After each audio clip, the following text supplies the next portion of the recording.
नमस्कार साथियों, बहुत बहुत स्वागत है आप सभी का गवर्नमेंट एजुकेशन में। तो दोस्तों, आपके एमपीपीएससी के प्री के एग्ज़ाम की बात की जाए तो आपका 17 दिसंबर को आपका एग्ज़ाम होना है और आज 17 अक्टूबर है। तो अक्टूबर, नवंबर और दिसंबर, ठीक है।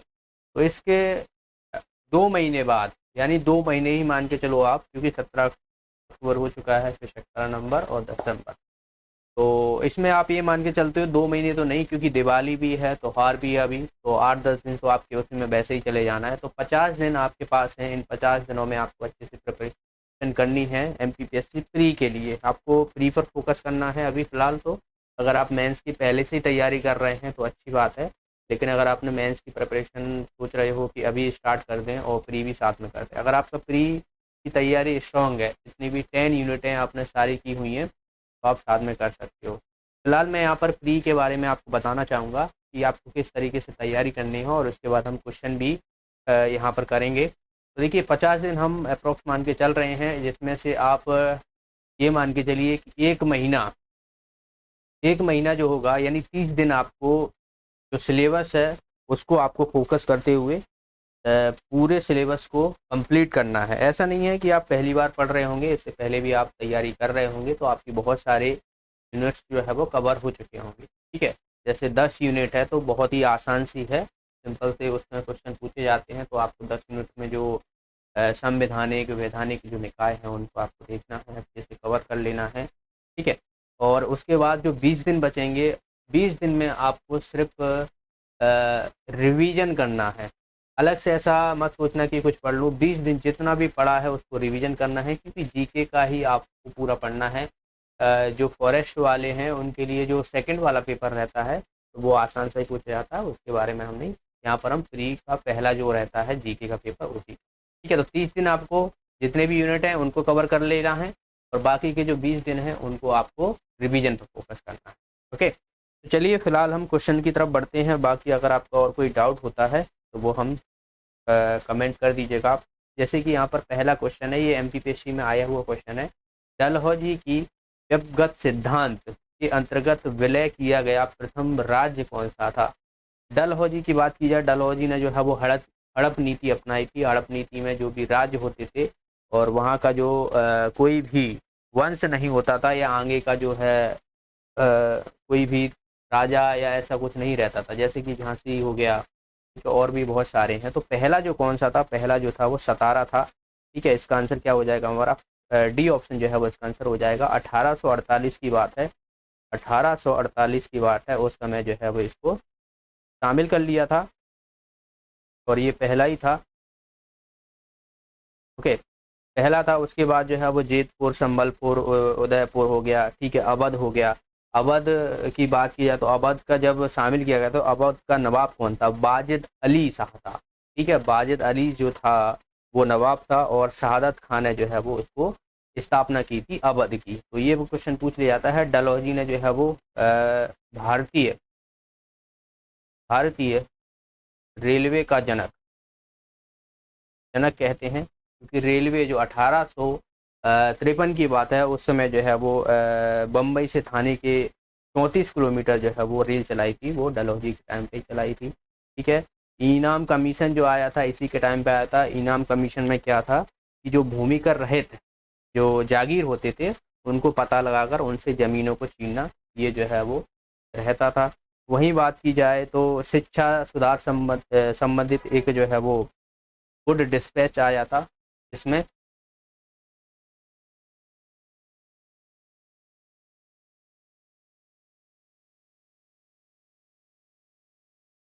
ओके, तो जिसमें जो है वो शिक्षा संबंधित सुधार थे। तो ये सारी चीज़ें हमें देखने को मिलती हैं डलहौजी के टाइम पे।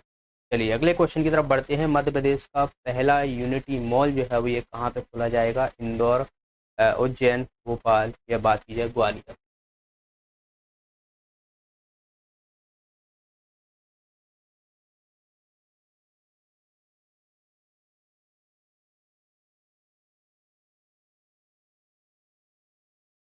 Okay, just second. चलिए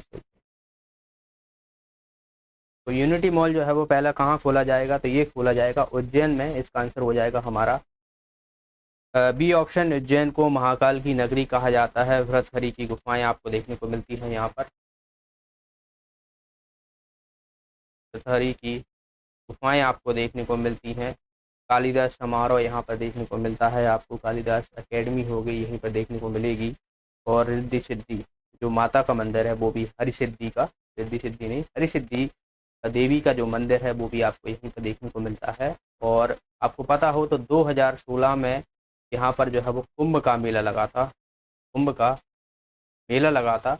और उसके बाद जो है वो अब 12 साल यानी 2028 में अब आपको कुंभ का मेला देखने को मिलेगा अगली बार। ठीक है, तो ये सब चीज़ें हैं। पृथ्वी का केंद्र कहा जाता है। कर्क रेखा जो है वो बिल्कुल जो महाकाल का मंदिर है उसके ऊपर से गुजरती है। पृथ्वी का केंद्र जो है वो इसको कहते हैं, ये भी आपको पता होना चाहिए। और उज्जैन में जो है वो 24 खंबा 24 खंबा द्वार आपको देखने को मिलता है, तो इसको भी आपको याद रख लेना है। और टैपा सम्मेलन पूछा जाता है कि टैपा सम्मेलन जो है वो कहाँ पे देखने को मिलता है। सम्मेलन ये भी कहाँ पे देखने को मिलता है, उज्जैन में देखने को मिलता है, तो याद रख लेना है। संविधान पार्क हो गया, ये भी आपको उज्जैन में ही देखने को मिलता है।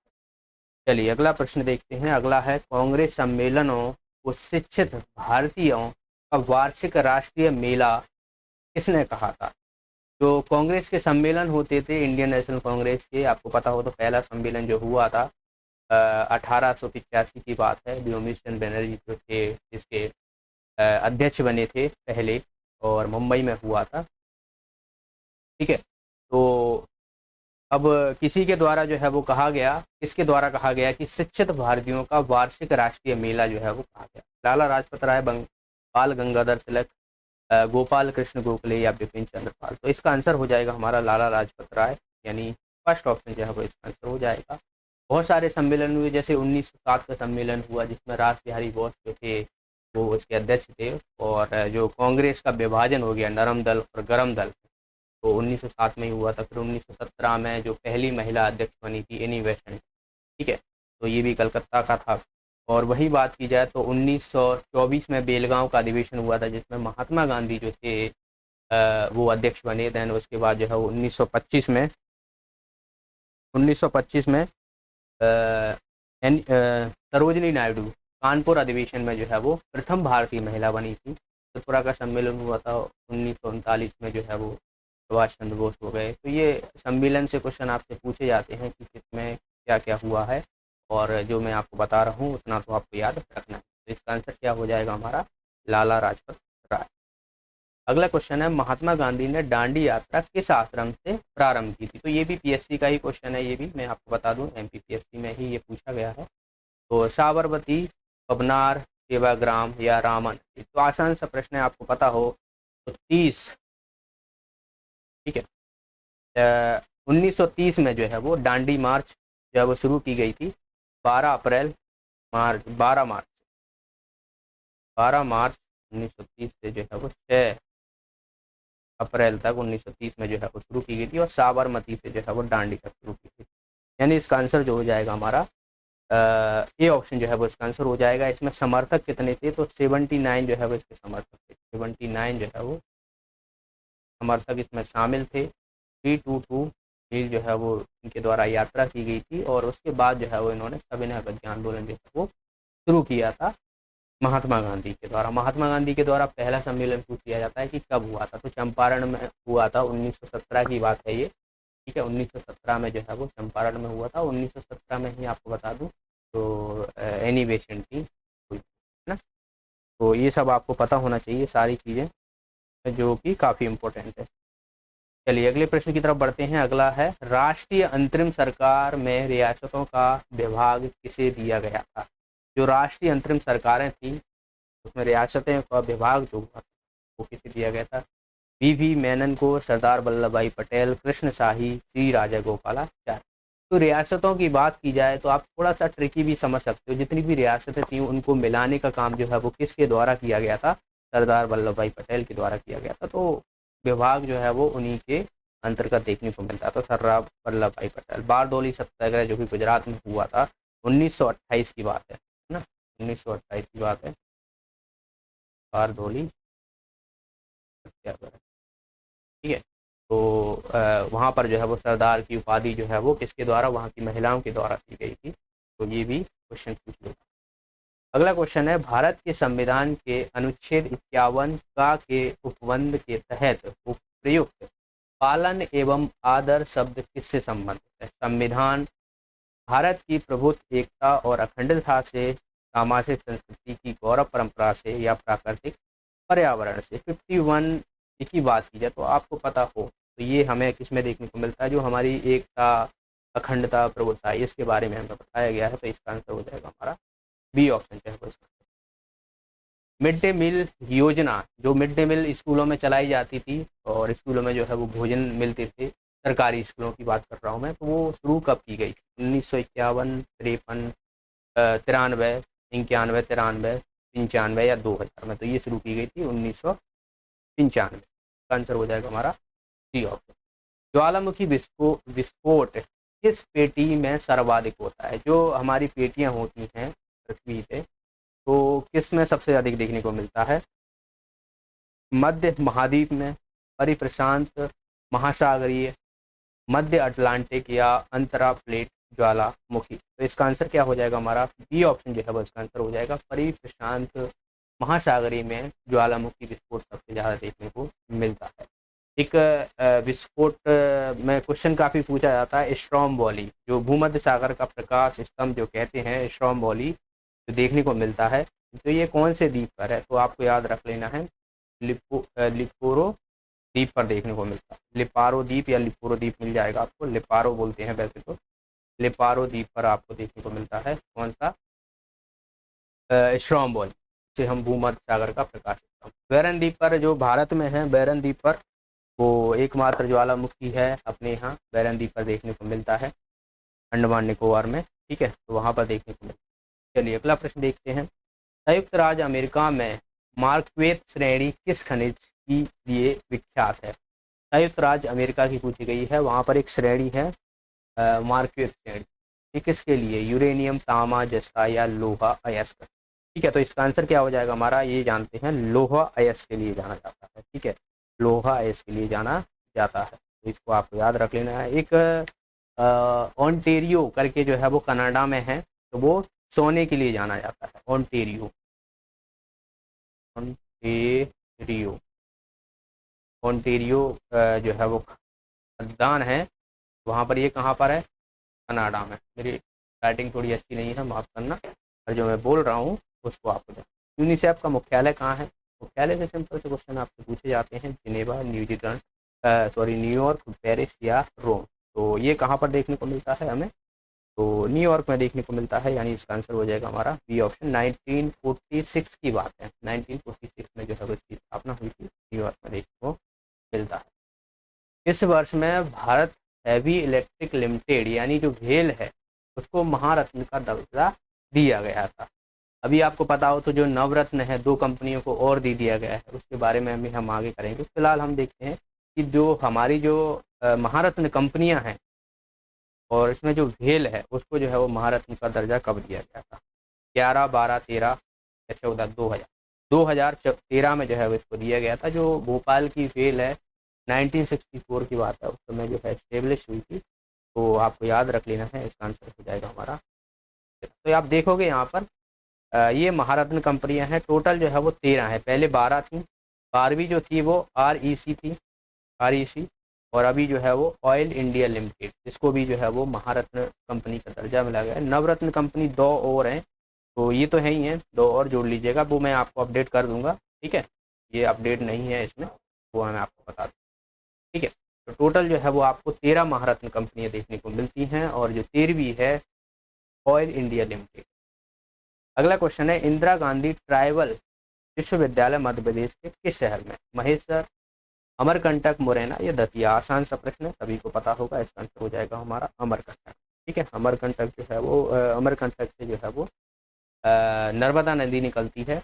और इंदिरा गांधी मानव संग्रहालय अगर आपसे पूछ लिया है तो वो आपको देखने को मिलेगा भोपाल। कंफ्यूज नहीं होना है, ठीक है। इसका आंसर हो जाएगा हमारा अमरकंटक, अनूपपुर। अगला क्वेश्चन है, हिंदुस्तान कॉपर लिमिटेड का कॉपर प्रोजेक्ट मध्य प्रदेश के निम्नलिखित शहरों में से किस शहर में इस शहर को कॉपर सिटी के नाम से जानता है, यानी जो हमारी तांबे की नगरी के नाम से जानते हैं, तो कौन सी है? जगंधरी, चकारिया, हिमालय या मलाजखंड? ये मलाजखंड, ठीक है, मलाज सभी को पता होगा। मलाजखंड जो तांबे की नगरी के नाम से जानते हैं, बालाघाट में आपको देखने को मिलती है। वहीं पर जो तांबा निकालने का काम है, जो प्रोजेक्ट है, वो हिंदुस्तान कॉपर लिमिटेड जो है वो प्रोजेक्ट किया। मलाजखंड जो बालाघाट में देखने को मिलता है, ये कहाँ पर है? बालाघाट। बालाघाट का लिंग अनुपात मध्य प्रदेश के जिलों की बात की जाए तो सबसे अधिक देखने को मिलता है 1031, क्योंकि आपको 2011 की जनगणना के अनुसार 2011 की जनगणना के अनुसार अभी मध्य प्रदेश में 55 जिले हो गए हैं और उसमें काफ़ी बदलाव हुआ है। जैसे महाराष्ट्र के जो ज़िले होते थे, महाराष्ट्र में जो टच करते थे मध्य प्रदेश के ज़िले, वो पहले 9 हुआ करते थे, अब 10 हो गए हैं, क्योंकि आपको पता हो तो छिंदवाड़ा से अलग होके जो है वो एक पांडुरा जो है वो बनाया गया है ज़िला। तो 55 ज़िले हैं, तो ये भी मैप पर डिस्कस करेंगे। और फिलहाल सबसे बड़ा जो ज़िला बना है वो कौन सा बना है? सागर हो गया है, ठीक है। पहले जो है वो छिंदवाड़ा हुआ करता क्षेत्रफल के अनुसार, ठीक। तो मलाजखंड जो है वो इसका आंसर हो जाएगा। मलाजखंड पाया जाता है। मैंगनीज भी जो है बालाघाट में देखने को मिलता है, ये भी आपको याद रख लेना है। लांजी किला आपको देखने को मिलेगा। ये सब चीज़ें हैं जो देखने को मिलती है। अगला प्रश्न है, यहाँ पर आपको सम्मिलित करना है इनमें से कौन सा सही है। राष्ट्रीय राजमार्ग जो NH30 है वो कहाँ से गुजरता है? ठीक है, 39, 46, 44, ठीक है। तो ये कहाँ से निकलता है? तो जो NH30 है ये अपना जो है वो सागर वाला क्षेत्र है, सागर नहीं, जबलपुर वाला जो क्षेत्र है, यहाँ से देखने को मिलता है। तो NH30 जो है वो जबलपुर वाला क्षेत्र, ठीक है। और 39 जो है वो ये खजुराहो वाला क्षेत्र हो गया, छतरपुर वगैरह उस तरफ देखने को मिलता है। छतरपुर हो गया, पन्ना हो गया, सतना हो गया, उस तरफ से होकर निकलता है, ठीक है। 46 की बात की जाए तो ये अपना निकलता है भोपाल से, ठीक है। तो 44 जो हो जाएगा अपना, ये हो जाएगा मुरैना, दतिया, सागर, ऐसे घूम घूम के नहीं जो है वो निकलता है। तो अपना हो जाएगा ये 7। तो पहले का तो फोर्थ है, तो फोर्थ यानी ये 2 ऑप्शन, तो एक ऑप्शन हट गया, दूसरे का पहला है, दूसरे का पहला है, चलो मतलब हमारा C ऑप्शन जो है वो इसका। अगला क्वेश्चन है, मध्य प्रदेश में निम्न में से कौन सा स्थान और जिला तापीय विद्युत केंद्र से संबंधित नहीं है? सारणी बैतूल में है क्या? अमरकंटक अनूपपुर में? ये तो सही है, अमरकंटक में। वीर सिंहपुर, उमरिया और दोंगालिया, मुंडी, खरगोन, ठीक है। तो सारणी कहाँ पर पड़ता है? सारणी भाई जो है वो आपको देखने को मिलता है बैतूल, ठीक है, बैतूल में देखने को मिलता है। लेकिन जो वीर सिंहपुर उमरिया है ये आपको देखने को मिलेगा सतना, ये वहाँ पर नहीं है, यानी इसका आंसर हो जाएगा हमारा ये ऑप्शन हो जाएगा। बाकी के सभी सही हैं। जो सारणी बैतूल में है ये मध्य प्रदेश, और जो बात की जाए तो जो हमारा महाराष्ट्र वाला क्षेत्र है वहाँ पर देखने को मिलता है, तवा नदी पर आपको देखने को मिलता है। ये सब चीज़ें आपको।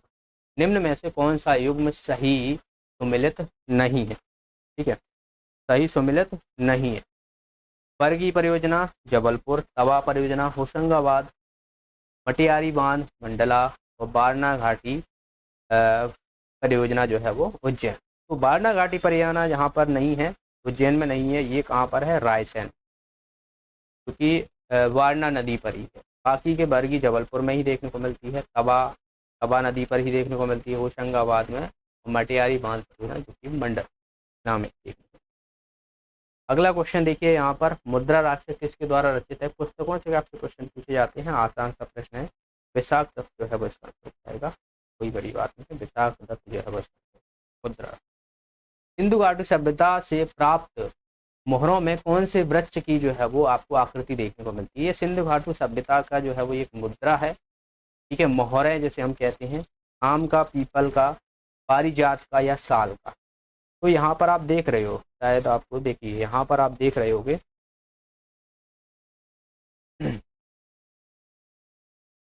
यहाँ पर आप देख रहे होगे कि इसमें जो है वो ये पीपल देख रहा होगा। यहाँ पर ये देखिए पीपल का पत्ता है ये, ठीक है ना। तो पीपल जो है वो पीपल के वृक्ष के पत्ते जो है वो देखने को मिलते। अगला प्रश्न है आपका, किस चंदेल राजा ने महमूद गजनबी का सामना किया था? कुमार पाल, भीम द्वितीय, विद्याधर या अरुणो राजा। तो महमूद गजनबी की बात की जा रही है यहाँ पर, है ना। तो इसमें आंसर हो जाएगा विद्याधर। ठीक है, विद्याधर ने जो है वो कदरिया महादेव का मंदिर जो है वो बनवाया था। ठीक। और बाकी जो पार्श्वनाथ का मंदिर है, विश्वनाथ का मंदिर है, वो ढंगदेव ने बनवाया था, जो कि आपको छतरपुर में देखने को मिलते हैं। खजुराहो के मंदिर जो शुरुआत में थे 85 मंदिर हुआ करते थे, और इनको 3 समूह में बांटा गया था, पूर्वी, पश्चिमी और दक्षिणी। ठीक है, पूर्वी सभी में आपको जैन मंदिर देखने को मिलते हैं, जैसे पार्श्वनाथ का। दक्षिण में आपको जो दूलादेव का मंदिर, चतुर्भुज मंदिर को, ये आपको देखने को मिलते हैं। बाकी के मंदिर आपको देखने को मिलते हैं पश्चिम में। मैं एक कहूँ में पूछा जाता है कि जो सूर्य मंदिर है वो देखने को मिलता है, चित्रकूट मंदिर जो है वो किस भगवान को समर्पित है? सूर्य मंदिर को समर्पित है, ये भी आपको पता होगा। 1986 में जो है यूनेस्को में शामिल किया गया। बहुत ही शानदार मंदिर है, कभी भी आपको देखने को मौका मिले तो आपको जाना चाहिए। बहुत साफ सफाई, सारी चीज़ों का ध्यान रखते हुए यूनेस्को की विश्व धरोहरों को संजो के रखा जाता है। अटल प्रगति पथ संबंधित है, तो अटल बिहारी वाजपेयी अटल संबंधित हैं, अटल बिहारी वाजपेयी के नाम से ही अटल लिया गया। तो भाई अटल बिहारी वाजपेयी जो है वो आपको कौन सा क्षेत्र देखने को मिलता है? चंबल वाला, ग्वालियर में इनका जन्म हुआ। तो आप ऐसे भी इस क्वेश्चन को लगा सकते हो कि ग्वालियर जो है वो चंबल क्षेत्र है। इसका आंसर हो जाएगा हमारा डी ऑप्शन। सारगेसो सागर कहाँ स्थित है? सारगेसो सागर जो है वो कहाँ पर स्थित है, ये मैं आपको बता दूंगी। पीएससी में ही पूछा गया है, पीएससी। उत्तरी अटलांटिक महासागर, दक्षिणी अटलांटिक महासागर, हिंद महासागर या उत्तरी प्रशांत, ये आपको देखने को मिलता है कहाँ पर? जो हमारा उत्तरी अटलांटिक महासागर है, यानी ये ऑप्शन जो है वो इसमें। अगला क्वेश्चन है, संसद के दोनों सदनों की संयुक्त बैठक बुलाने के लिए भारत के संविधान के अनुच्छेद 108 के तहत निम्नलिखित में से किसकी आवश्यकता है? तो संयुक्त अधिवेशन जो है वो राष्ट्रपति के द्वारा बुलाया जाता है, पर आपको ऑप्शन देखिए यहाँ पर, राष्ट्रपति का आशय, समाधान, राष्ट्रपति का अनुदेश, राष्ट्रपति की सहमति, इनमें से आपको बताना है। तो राष्ट्रपति का इरादा होता है कोई भी, ठीक है, इरादा मतलब आशय होता है, तो ये और जो है इसका आंसर होगा। ठीक है, राष्ट्रपति 52 से 61 तक जो है वो आपको आर्टिकल देखने को मिलते हैं। 61 में जो है वो महाभियोग देखने को मिलता है। 72 में जो है वो क्षमादान की शक्ति देखने को मिलती है। ठीक है, 35 ईयर जो है वो होना चाहिए संविधान, राष्ट्रपति की जो है वो चुनाव के लिए 35 वर्ष जो है वो देखने को मिलता है। तो ये सब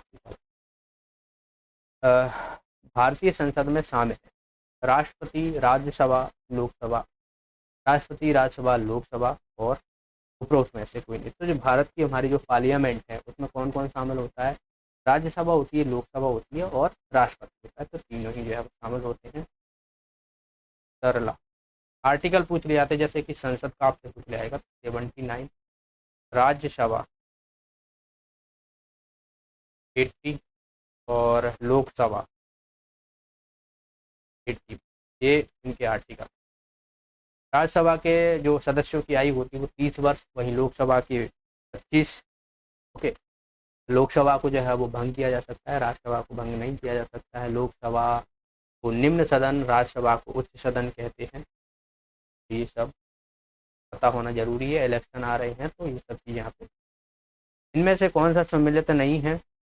तो देखिए, हरिशंकर परसाई की जो रचना है, हंसते हैं रोते हैं, रानी नागफनी की कहानी, भवानी प्रसाद, गीत फरोश, सतपुड़ा के घने जंगल, हिमकृतनी। तो हिमकृतनी से आप लगा सकते हो, हिमकृतनी जो है ये माखनलाल चतुर्वेदी की है, ना कि भवानी। तो यही गलत हो जाएगा। बाकी चांद का मुंह टेढ़ा, ये बहुत पूछा जाता है, चांद का मुंह टेढ़ा, गजानन माता मुक्ति बोल, चांद का मुंह टेढ़ा, ठीक है, चांद का मुंह टेढ़ा। और कांठ का सपना, रसिक प्रिय, कवि प्रिय केशवदास की है, ये भी इम्पोर्टेंट है सारी के साथ। अगला प्रश्न है, संयुक्त राष्ट्र द्वारा वर्ष 2023 को घोषित किया गया था। मोटे अनाज का अंतर्राष्ट्रीय वर्ष, गेहूं का अंतर्राष्ट्रीय वर्ष, चावल का अंतर्राष्ट्रीय वर्ष, तिलहन का अंतर्राष्ट्रीय वर्ष या बात की जाए ओके, फोर्थ ऑप्शन में। तो ये मोटे अनाज का अंतर्राष्ट्रीय वर्ष जो है वो 2023 को घोषित किया गया था, इसके द्वारा यूएन के द्वारा संयुक्त राष्ट्र। ये सब चीज़ें हैं। तो ये थे दोस्तों आज के प्रश्न। वीडियो कैसा लगा कमेंट बॉक्स में आप ज़रूर बताइए, आपके कमेंट हमें मोटिवेट करते हैं। और अगर आपका रिस्पांस बहुत अच्छा रहा, वीडियो को शेयर कर दीजिएगा। जो भी चैनल पे नए हैं चैनल को सब्सक्राइब कर लेना, टेलीग्राम ग्रुप ज्वाइन कर लेना, वहाँ पर आपको क्विज देखने को मिलती है, तो वहाँ से आप क्वेश्चनों की प्रैक्टिस कर सकते हो। और इस वीडियो को शेयर करना। मिलते हैं नेक्स्ट वीडियो में, तब तक के लिए बहुत बहुत धन्यवाद।